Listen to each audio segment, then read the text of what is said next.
In the summer of 1971, Philip Zimbardo placed an ad in a local newspaper.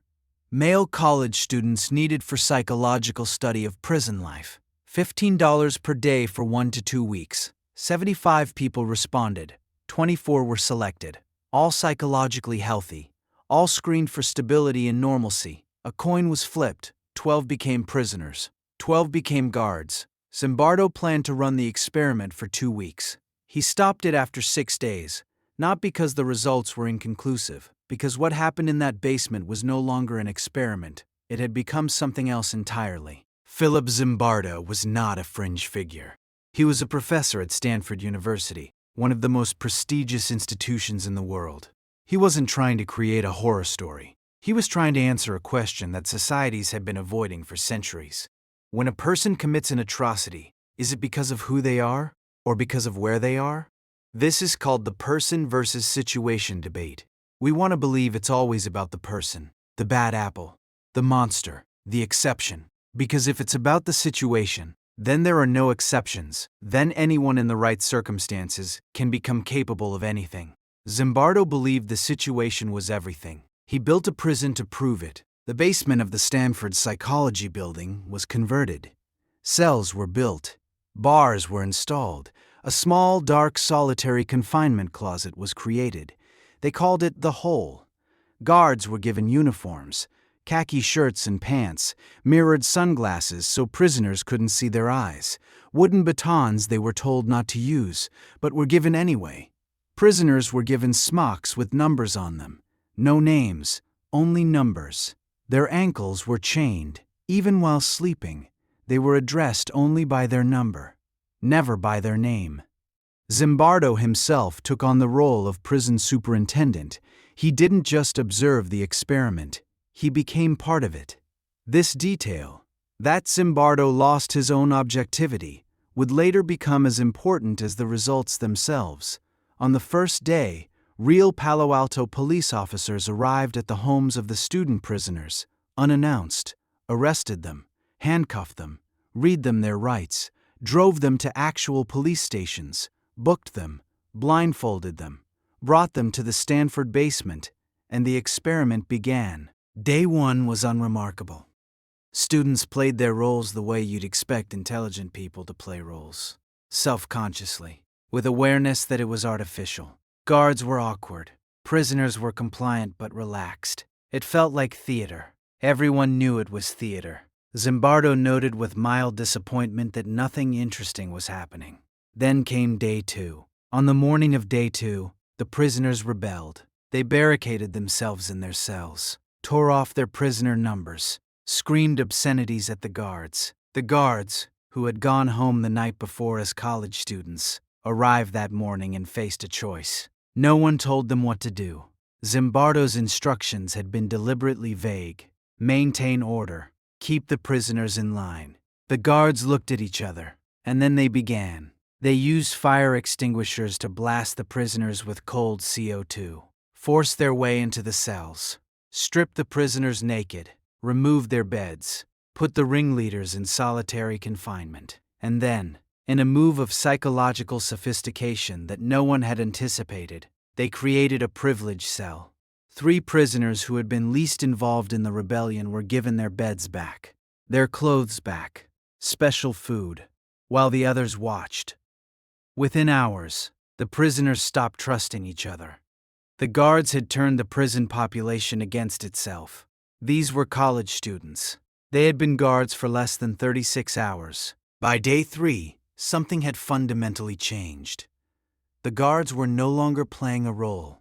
One guard, given the nickname John Wayne by other prisoners for his particular cruelty, began waking prisoners at 2 a.m. for arbitrary counts, making them do push-ups on the cold floor, making them clean toilets with their bare hands, making them repeat degrading phrases about themselves.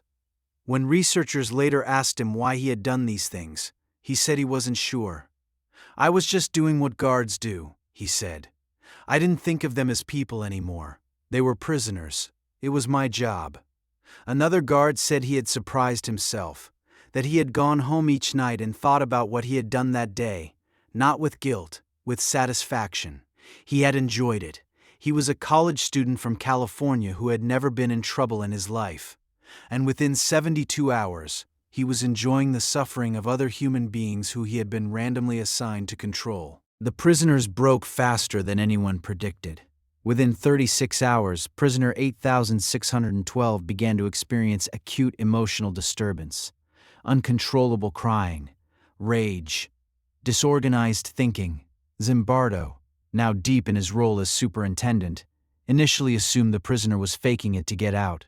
He had to be convinced by colleagues that the breakdown was real.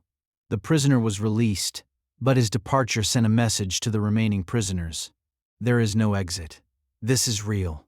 And they stopped trying to escape the situation. Instead, they tried to survive it. They began to internalize their numbers, stopped using each other's real names, began to believe on some level that they deserved what was happening to them. Prisoner 819, in the middle of a breakdown, kept repeating, "I am not okay. I know I'm not okay.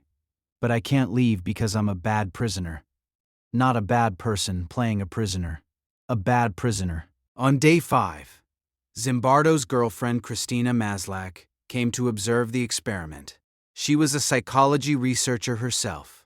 She had not been immersed in the gradual escalation. She saw the experiment with fresh eyes. What she saw made her physically sick. Guards were walking prisoners to the toilet blindfolded, at night, in chains, and making them keep their heads down, hands on the shoulders of the prisoner in front in a line. She confronted Zimbardo. "What you're doing to those boys is a terrible thing." He argued with her. He was defensive, angry. He was no longer Philip Zimbardo, the researcher. He was the prison superintendent. Then he stopped, and he heard what he was doing. He shut the experiment down the next morning. Day 6. Out of a planned 14, the Stanford Prison Experiment has been criticized since it was published. The methodology wasn't perfect.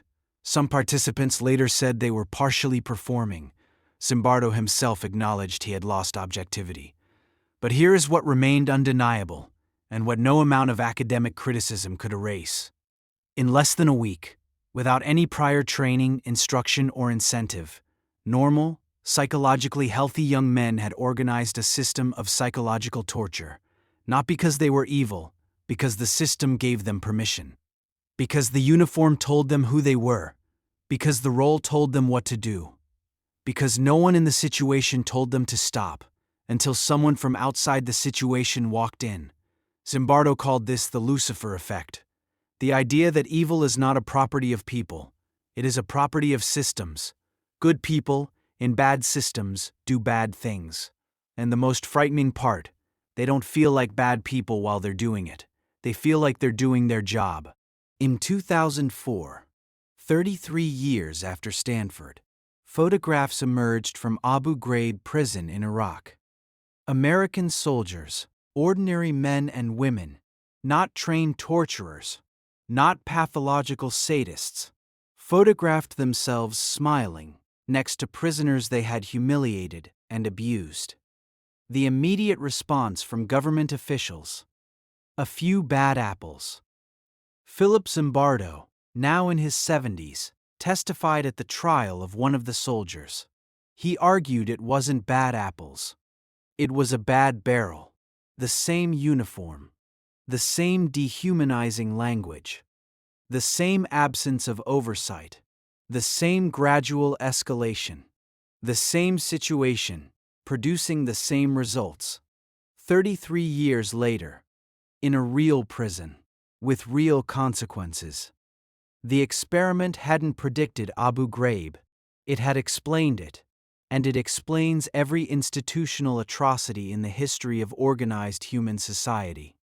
The SS guards, the Rwandan militias, the ordinary bureaucrats who signed the paperwork. They were not all monsters born. Most of them were people who put on a uniform one morning and discovered what the uniform gave them permission to do. Here's the question Zimbardo spent the rest of his career asking. If situation is more powerful than character, what does that mean for how we judge people? We sentence individuals. We rarely sentence systems. We fire the soldier. We rarely dismantle the institution. We call them monsters because calling them ordinary would mean asking whether we would do the same. And the answer that Zimbardo found, the answer that Milgram found, the answer that Asch found, is not comfortable. Most of us would. Not because we are bad, because we are human. And being human means being almost infinitely susceptible to the situation we find ourselves in. The uniform, the role, the authority, the group. These are not excuses, but they are explanations.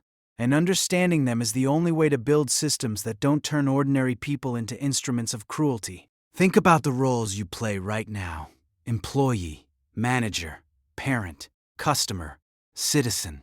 Each role comes with permissions.